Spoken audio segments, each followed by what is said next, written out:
是这台长安刚刚发布的 UNI-Z， 首先这个外观就不用我多说了吧，大家非常熟悉的隐秘的外观元素，看起来是比较有科技感的。那这台车我的第一印象是什么？我站在它的面前，我真的觉得它好大呀！给大家说几个关键的数据。首先，它的一个车长呢是超过了4.7米，轴距做到了接近2.8米左右，有2.78米的样子。那这个尺寸的这个轴距，在同级别车型当中绝对是遥遥领先的。然后你们觉得它的这个外观颜色怎么样？这次呢，它是有6个外观颜色是可以去选择的。轮胎呢，它给你配的是一个朝阳的245，然后20寸的轮胎，整个轮毂的样式，我觉得是比较好看的，你们觉得呢？发现它这里居然是有一个摄像头的，是不是意味着它可以是刷脸的开启方式？这台车呢，它前排是带无钥匙进入的，后排就没有无钥匙进入了。线上不会这个操作，刚刚被这个机器人打断了一下，这其实也是它一个还蛮有意思的功能，你可以跟它去车外对话，然后进行一些操作都是可以的。来看一下它的内饰怎么样。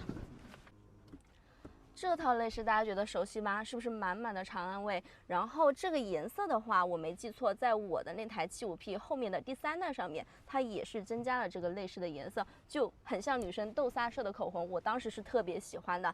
那跟长安车型不太一样的地方在哪里啊？首先这块屏幕，它的尺寸做的特别的大，有14.6英寸。比我的那个电脑真的还要大了，然后可以看到它上面这里的话也是有一点科技感的，就是这个氛围灯的感觉哈。你和它对话的时候，它就会亮起。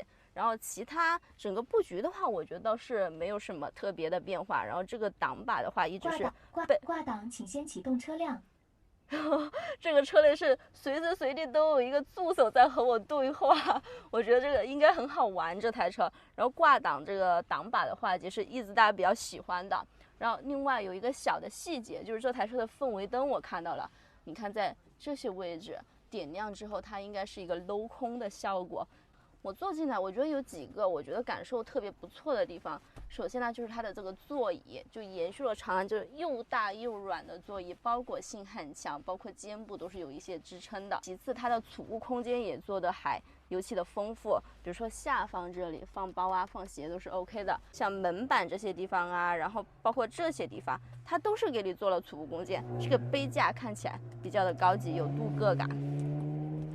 然后里面的这个储物槽也是非常的深，那整台车因为它的空间其实做的比较大嘛，所以说储物空间这块我觉得是不用担心的。然后你看这儿它是有一个摄像头的，那这台车其实在智能化的体验上面，他们主打的就是一个所有的东西都是标配，像 L2级辅助驾驶，什么360、540的全景影像，然后还有这个全景影像的清晰程度，我觉得这些都是没毛病的啊。还有华为的 HiCar。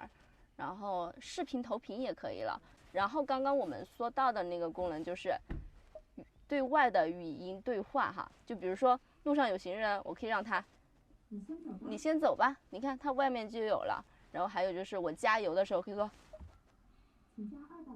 帮我加200元。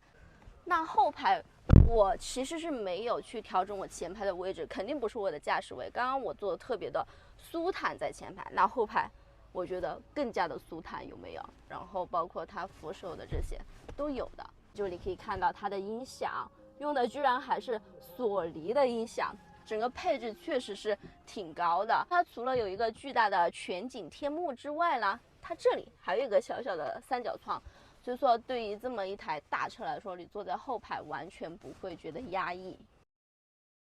它虽然没有这个后备箱的按键，但是我可以在这里换一下。你好，尤利，帮我打开后备箱。我刚刚说的很快，我觉得它的反应真的，后备箱可以看到，太大了吧。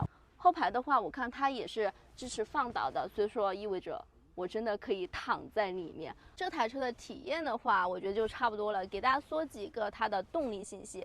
那首先给大家说的就是这么大的一个车子，它的一个100公里油耗只有1点几升，然后馈电油耗是只有5点几升。大家是不是很感兴趣？它到底用的是一套什么样的动力？你好，尤利，关闭后备箱。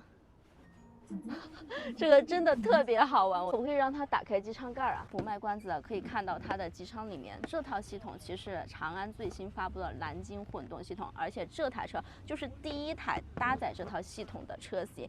那它跟之前的蓝鲸混动有什么不一样呢？它也叫 IDD， 它其实在结构上是不一样的。它现在用的是一个 P1 加 P3的电机，这个很好理解。像比亚迪的 DM-i 也是用的这样的结构，用的是 ECVT 的变速箱。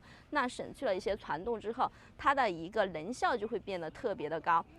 就比较的省油嘛，大家简单理解下来就是这样子。然后它最新在哪里呢？你来看这台发动机，首先它的热效率是可以达到43.31%的，整个热效率在同行来说是表现得非常高的一个水平的。然后这也是关系到它的一个油耗能够做到这么低的一个原因。这套系统呢，还有一个最特别的是什么？是它有一个单独的增程模式，你可以自己去切换的，就是相当于它这套混动下面，它可以有EV 模式。EV 的话，它纯电续航就是125公里，它也有一个油电混动的模式，同时呢，它还可以去单独切换增程模式。我感觉就是这一台车相当于3台车的用途，就平时上下班的时候，我完全可以用它的一个纯电模式，125公里的续航，开个2天没问题。出去玩的时候，我就可以用它的油电混动，比较省油。然后像增程模式在什么时候用呢？我觉得可能就是一些极限的一些环境下，就是我想给这台车充电。然后它的充电效率也是蛮高的，那这就是它整套系统比较先进的地方吧。唯一有一点就是这个手动的对女生太不友好了，是不是听起来这个引擎盖关下的声音尤其的厚重？那最后的话，我给大家说一个我最喜欢这台车的一个地方。就是你看它的尾部，刚刚没有讲到哈，就是我觉得它的这个车灯设计的特别的漂亮，也有一点点宽体的感觉。你想一下，它开在路上，我肯定能一眼就认出来它是一台 UZ。那最后就是大家非常想要知道的，它的价格，它要卖多少钱？昨天刚刚发布的价格是12万多到13万多，那是不是觉得长安最近的产品真的是很香？